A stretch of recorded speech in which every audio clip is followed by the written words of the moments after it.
এই পেঁয়াজ কি করবো এখন? এই পেঁয়াজ দিয়ে কোটি যাবো আমরা? এই পেঁয়াজের এখন অবস্থা। এই ভাই হাতে কি আপনাদের ওগুলো হাতে নিয়ে দাঁড়া আছেন? ভাই পেঁয়াজ, ভাই পেঁয়াজ। পেঁয়াজ? হ্যাঁ। এই এত বড় বড় পেঁয়াজ? হ্যাঁ ভাই, বড় পেঁয়াজ। এটা সুপার কিং ভাই, Taherpuri super king. Taherpuri super king? Taherpuri super king এটা। মাথায় খারাপ ভাই। এই এত সুন্দর পেঁয়াজ কিভাবে করছেন ভাই আপনারা? ভাই দেখেন, সার ওষুধ খরচ করে, অনেক খরচ করে, পরিশ্রম করে পেঁয়াজ তৈরি করে এখন ফসলের আমার পেঁয়াজের দাম নাই, মাত্র 500-600 টাকা মন পেঁয়াজ।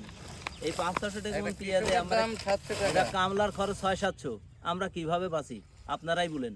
তো পেঁয়াজের দাম এত কম হওয়ার কারণ কি? কারণ ওই যে বাহিরের থেকে পেঁয়াজ যখন আমদানি করে, সরকার আমদানি করার কারণে এই পেঁয়াজের দাম এই অবস্থা। আমরা কৃষকের এখন মারা যাওয়ার পর্যায়ে, আমরা কোথায় যাবো? দেখেন, এটা দেখেন কি কি কি সুন্দর পেঁয়াজ করছি, দেখেন তো। সেই পেঁয়াজ করছেন তো ভাই। কত বেচতো এই পেঁয়াজ গুলো? বেচবো কত? মাথায় 500 টাকা মনে পেঁয়াজ কত বেচতো আমরা? আমরা আজকে কই যাবো এই পেঁয়াজ নিয়ে? দেখেন দেখেন কোথায় যাবো? দেখেন তো এই পেঁয়াজ নিয়ে আমরা কোথায়? যে পেঁয়াজ করছেন আপনারা, আমারে তো পুঁজি খরচ করছি, আমরা যে ঋণ করছি, ঋণটাই আমারে সুদ হয় না। এই ঋণটাই আমারে সুদ হয় এখন মুশকিল। আমরা এখন কোথায় যাবো? দেখেন দেখেন দেখেন, আপনার মাধ্যমে দেখেন।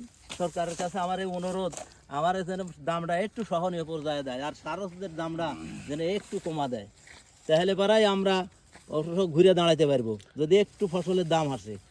পাগল হয়ে গেছেন তো ভাই আপনারা পেঁয়াজ করে, মানে এত ভালো পেঁয়াজ করছেন। দেখেন আপনি, দেখেন এই দেখেন, দেখেন কোন পেঁয়াজটা কম আছে ভাই, কোন পেঁয়াজটা কম আছে দেখেন। অথচ 500 টাকা মনে। এই পেঁয়াজ কি করবো এখন? এই পেঁয়াজ দিয়ে কোটি যাবো আমরা?